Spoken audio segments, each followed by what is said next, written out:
శ్రీ సత్యసాయి జిల్లా పుట్టపర్తి తహసీల్దార్ ఆఫీస్ ముందు వ్యవసాయ కార్మిక సంఘం ధర్నా చేపట్టారు. కార్మిక సంఘం అధ్యక్షులు పెద్దన్న నిరుపేదలతో కలిసి ఆందోళన చేశారు. ఎన్నికల ముందిచ్చిన హామీ మేరకు నిరుపేదలకు ప్రభుత్వం ఇళ్ల స్థలాలు ఇవ్వాలని డిమాండ్ చేశారు. కూటమి ప్రభుత్వం ఏర్పడిన తర్వాత చాలా మంత్రివర్గ సమావేశాలు జరిగాయని, కనీసం ఒక సమావేశంలో కూడా పేదల ఇళ్ల పట్టాలపై చర్చించకపోవడం దుర్మార్గమన్నారు.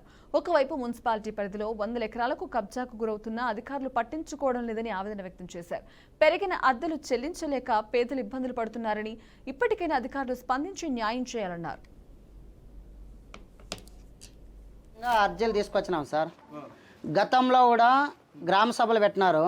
గ్రామ సభలో అర్జీలు ఇచ్చినాం. అంటే అక్టోబరు సెప్టెంబర్ ఆ టైంలో గ్రామ సభలు పెట్టినారు ఉపాధి హామీ మీద. అంటే గ్రామీణ ప్రాంతాల్లో ఉన్న సమస్యల గ్రామ సభల్లో ప్రస్తావనకు తీసుకురండి అన్నప్పుడు అర్జీలు ఇచ్చినాం. అప్పుడు ఆ అర్జీలో ఎంక్వైరీ చేస్తామన్నారు. ఇంతవరకు ఎంక్వైరీ చేయలే. మళ్ళీ మన రెవెన్యూ సదస్సులు వచ్చినప్పుడు రెవెన్యూ సదస్సులో కేవలం భూ సమస్యలు ఏమన్నా ఉంటే అవి మాత్రమే చెప్పండి, ఇళ్ల స్థలాలు సంక్షేమ పథకాల గురించి వద్దని చెప్పినారు. అక్కడ మేము పోయిన చోట తీసుకోలేదు సార్. ఇట్లా వ్యక్తిగతంగా అర్జీలు ఇవ్వడానికి వచ్చినాము.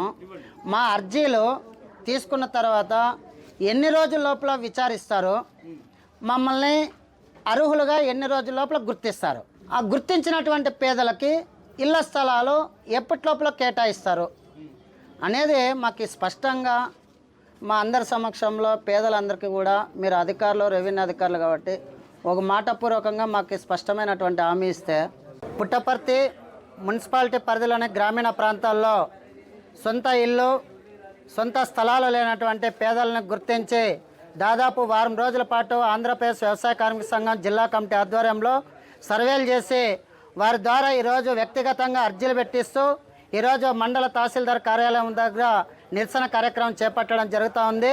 ఈ సందర్భంగా మేము ప్రభుత్వాన్ని కానీ ఇక్కడ ఉన్నటువంటి అధికారులు కానీ ఒకటే డిమాండ్ చేస్తున్నాం.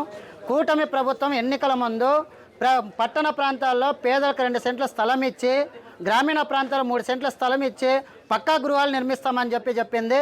ఇప్పటికి 6 నెలల కాలంలో సుమారు 10 సార్లు కేబినెట్ సమావేశాలు జరిగినాయి. కానీ పేదలు ఇవ్వాల్సినటువంటి ఇండ్ల స్థలాల విషయం మీద చర్చకు రాపోవడం నిజంగా సిగ్గుచేటని చెప్పేసి తెలియజేస్తున్నాం. ఇప్పటికే పేదలు